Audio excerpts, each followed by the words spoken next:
ചന്ദ്രന്റെ ഉപഗ്രഹങ്ങൾ: അയോ, Europa, Ganymede, Callisto. ആസ്ഥാനം: ലോക വ്യാപാര സംഘടന, ജനീവ. അന്താരാഷ്ട്ര തൊഴിൽ സംഘടന, ജനീവ. ലോകാരോഗ്യ സംഘടന, Geneva. UNESCO, Paris. UNICEF, New York. ആദ്യമായി നാണയമുദ്രണം ചെയ്യപ്പെട്ട ആദ്യ പ്രധാനമന്ത്രി നെഹ്റു. 1896 കൊൽക്കത്ത INC സമ്മേളനത്തിൽ വന്ദേമാതരം ആദ്യമായി ആലപിച്ചത് ടാഗോർ. ആദ്യമായി എത്ര സംസ്ഥാനങ്ങൾ നിലവിൽ വന്നു? 14 സംസ്ഥാനങ്ങളും 6 കേന്ദ്രഭരണ പ്രദേശങ്ങളും. ഇന്ത്യയിൽ ഗവർണർ പദവി വഹിച്ച ആദ്യ മലയാളി BP മേനോൻ. ധനകാര്യ കമ്മീഷനിൽ അംഗമായ ആദ്യ മലയാളി BP മേനോൻ. പഠനശാഖകൾ: വിത്തുകൾ, സ്പേമോളജി. ഡെൻഡ്രോളജി, വൃക്ഷം, പൂക്കൾ, ആന്തോളജി.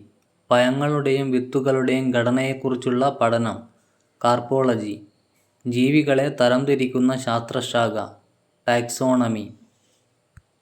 ഏറ്റവും കൂടുതൽ വിനോദസഞ്ചാരികൾ ഏറ്റവും കൂടുതൽ എത്തുന്ന രാജ്യം ഫ്രാൻസ്. കേരളത്തിൽ ഏറ്റവും കൂടുതൽ ജലസേചന സൗകര്യങ്ങളുള്ള ജില്ല തൃശ്ശൂർ. ഇന്ത്യയിൽ ഏറ്റവും കൂടുതൽ വൈദ്യുതി ഉൽപ്പാദിപ്പിക്കുന്നത് താപവൈദ്യുത നിലയങ്ങളിൽ നിന്ന്. പ്രകാശത്തിന്റെ വേഗത ഏറ്റവും കൂടുതൽ ശൂന്യതയിലാണെന്ന് കണ്ടെത്തിയത് ലിയോൺ ഫുക്കാൾട്ട്. പ്രകാശ സാന്ദ്രത ഏറ്റവും കൂടുതലുള്ള പദാർത്ഥം വജ്രം. ത്രിമാന രൂപങ്ങൾ: സ്തൂപിക, ഗോളം, ക്യൂബ്, സിലിണ്ടർ, സ്തംഭം. സംഖ്യാവികൃതികൾ: തുടക്കത്തിൽ ചേരിചേരാ പ്രസ്ഥാനത്തിൽ ഉണ്ടായിരുന്ന അംഗങ്ങളുടെ എണ്ണം 25. സ്വാതന്ത്ര്യം ലഭിക്കുമ്പോൾ എത്ര നാട്ടുരാജ്യങ്ങളാണ് ഇന്ത്യയിൽ ഉണ്ടായിരുന്നത്? 565. ഇന്ത്യയുടെ കിഴക്ക് പടിഞ്ഞാറ് നീളം 2933.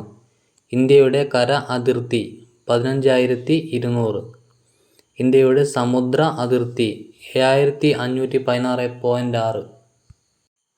വിശേഷണങ്ങൾ: ഓപ്പറേഷൻ പോളോയെ പോലീസ് ആക്ഷൻ എന്ന് വിശേഷിപ്പിച്ചത് VK കൃഷ്ണമേനോൻ. ബ്രിട്ടീഷുകാരെ വേഷം മാറിയ രാജ്യദ്രോഹി എന്ന് വിശേഷിപ്പിച്ചത് ഗോപാലകൃഷ്ണ ഗോഖലെ. ജനകീയ പദ്ധതി എന്ന് വിശേഷിപ്പിക്കുന്നത് 9ാം പഞ്ചവത്സര പദ്ധതി. ദൈവത്തിന്റെ പ്രതിപുരുഷൻ എന്ന് സ്വയം വിശേഷിപ്പിച്ചത് ഗിയാസുദ്ദീൻ ബാൽബൻ. 1857 വിപ്ലവത്തെ ശിപ്പായി ലഹള എന്ന് ആദ്യം വിളിച്ച ബ്രിട്ടീഷ് ഉദ്യോഗസ്ഥൻ ജോൺ ലോറൻസ് സിലി.